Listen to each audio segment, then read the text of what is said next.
This is breaking news. Daniel Ricciardo is leaving McLaren at the end of the 2022 season. What? Now, right now, I'm actually in Spa for the Belgian Grand Prix. Looks a bit drier than usual, but there is meant to be rain here, I promise. But let's move on to Daniel.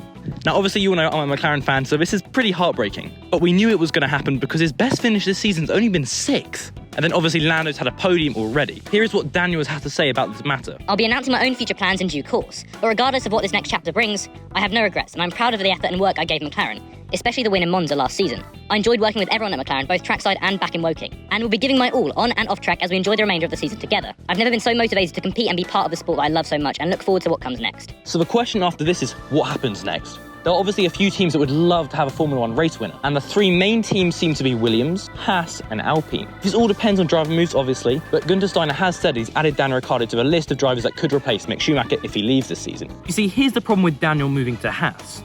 Haas is a relatively small team, probably the smallest on the grid. That means they have less of a budget. Daniel is an 8-time race winner. Yes, his reputation has been damaged a little bit, but he'll still be earning a lot more than Mick Schumacher, who is currently rumoured on less than $1 million. Daniel will be paid the $21 million that he's meant to be paid by McLaren. What about maybe $12 million? Even for Haas, this is a massive amount of money.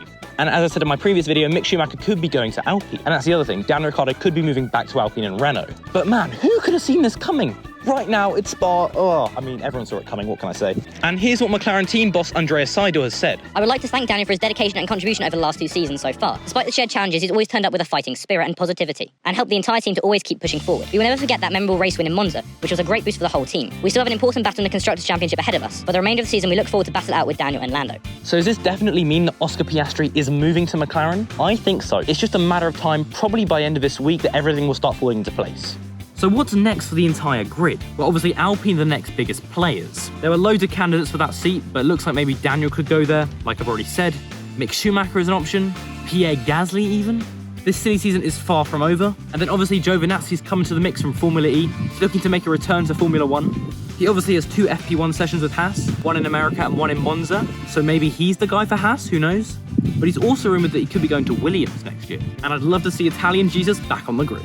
And be sure to stay tuned for the rest of the week. Hopefully I'll be filming some videos in the paddock or even trackside here at the Belgian Grand Prix, and it should be super fun, so be sure to subscribe. But what do you think about this news? Let me know in the comments below. And if you enjoyed this video, be sure to check out this one right here about Alpine and Mick Schumacher maybe going there next year.